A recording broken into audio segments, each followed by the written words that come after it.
Bonjour, le tuto du jour, spécial ado et adulte aussi.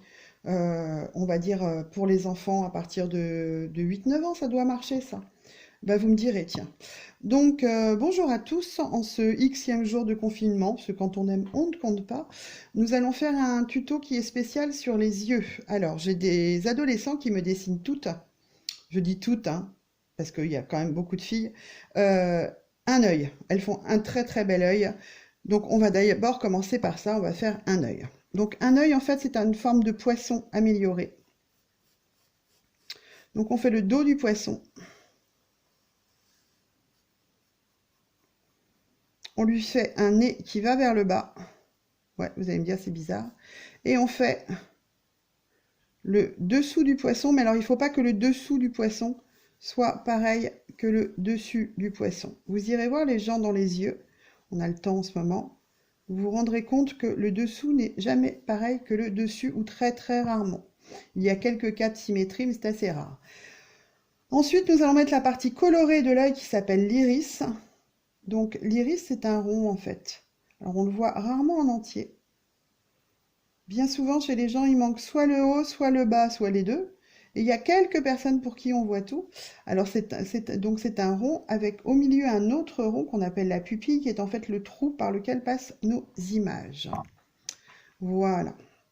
Ensuite, nous allons faire le pli de la paupière, ce qui nous permet de battre des cils. Et ce qui nous permet de garder l'humidité de l'œil. Je fais un peu cours de science, en même temps, ça fait pas de mal. Voilà. Et nous allons commencer à travailler un peu notre œil pour qu'il soit joli. On va mettre juste un petit peu d'ombre là. Voilà. Et on va travailler notre iris. Donc l'iris, c'est la partie colorée, comme si on faisait un joli soleil. Alors, c'est pas pour rien, c'est parce qu'en fait, l'iris, la partie colorée de l'œil, pareil, allez voir chez les gens qui vous entourent, ce sont des milliers de petits muscles qui permettent soit la contraction, soit la décontraction de la pupille, suivant si on est au soleil ou si on est à l'ombre. Voilà, donc il y en a partout. Alors ça, vous pouvez le faire en noir et blanc, hein, mais vous pouvez surtout le faire en couleur, parce que les yeux, c'est plein de couleurs. Et il y a un endroit où on va rien mettre. Ça sera notre point de lumière qu'il faut mettre à chaque fois qu'on fait un œil, même quand vous faites l'œil d'un animal, etc. Voilà, je fais rapidement. Ici, j'en mets un petit peu plus parce que y a une cohérence d'ombre par rapport à l'ombre qui est là. Voilà. Et ensuite, je vais faire ma pupille, bien noire. Donc, la pupille, c'est un trou, hein, c'est noir parce qu'il y a la rétine au fond, en fait. Voilà. Et je vais mettre ma lumière de manière cohérente entre l'un et l'autre. Je vais gommer ce qui ne me sert à rien. Et là, je vais aller faire mon deuxième œil. Alors, je gomme pas super bien parce que je suis obligée de me servir de crayon très très gras pour que vous voyez. Et du coup, ça se gomme pas bien. On va améliorer encore un petit peu le bord. Voilà. Donc, pour faire le deuxième œil, le principe, c'est de faire un trait qui part du bas du premier œil. Un trait qui part du haut du premier œil pour déjà avoir la largeur. Ensuite, je mesure mon œil.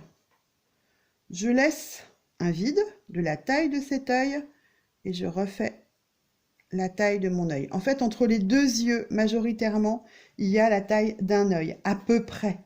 Mais si vous partez comme ça, vous êtes à peu près bon.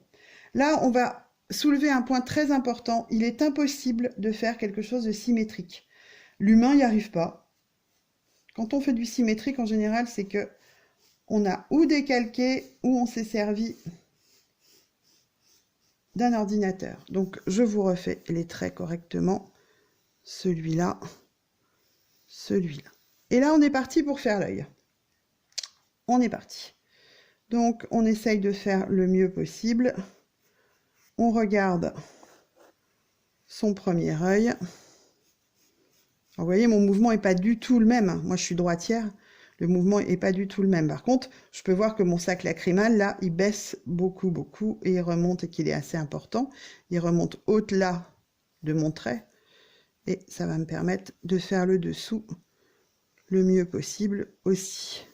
Alors là, il y a un petit truc facile pour voir si les deux yeux sont pareils. Vous retournez votre dessin. Et là, vous allez très vite vous rendre compte de ce qui ne va pas. Donc moi, a priori, là, il dépasse de trop. Il manque un peu de longueur. Il manque un peu de forme. Voilà, et c'est pas mal. Alors ça, c'est très très pratique, hein. Quand vous ne savez pas si quelque chose est pareil, c'est quand vous avez besoin de faire un minimum de symétrie, retournez votre dessin ou regardez-le dans un miroir. Et maintenant, je replace mon iris. Alors pareil, hein, je mesure. Je replace mon iris. Je mesure mon iris. Je replace mon iris. Je fais mon rond. Je fais ma pupille. Et bien évidemment, je mettrai ma lumière ici, ma lumière ici.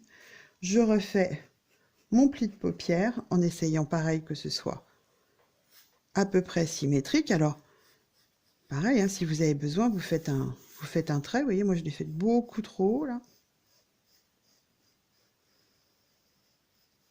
Et quand j'en suis là, j'envisage effectivement de travailler le deuxième œil. Alors je sais que les traits de construction et tout ça, ça en saoule beaucoup. Mais c'est plus agréable de gommer ça que de gommer quand on en est là. Donc je vous propose de faire des essais et de vous amuser à faire des yeux. Alors après, le principe c'est aussi de faire plein d'œils différents. Par exemple, je sais pas, faire des yeux de bande dessinée. On peut faire des yeux de chat. Alors un œil de chat, c'est facile, hein. Un œil de chat, c'est un rond que l'on retravaille. Et puis la pupille, elle est différente. Et là, on a un œil de chat.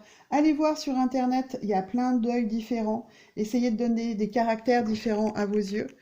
Un des principes, par exemple, c'est les cils. Quand on fait des cils de femmes, souvent, on les fait très très longs et très recourbés. Quand on fait des cils d'hommes, on les fait un peu plus droits. Etc. etc. Amusez-vous, faites-moi plein d'œils. Mais par contre, j'en veux 2 à chaque fois. Je vous remercie et je vous souhaite une excellente journée.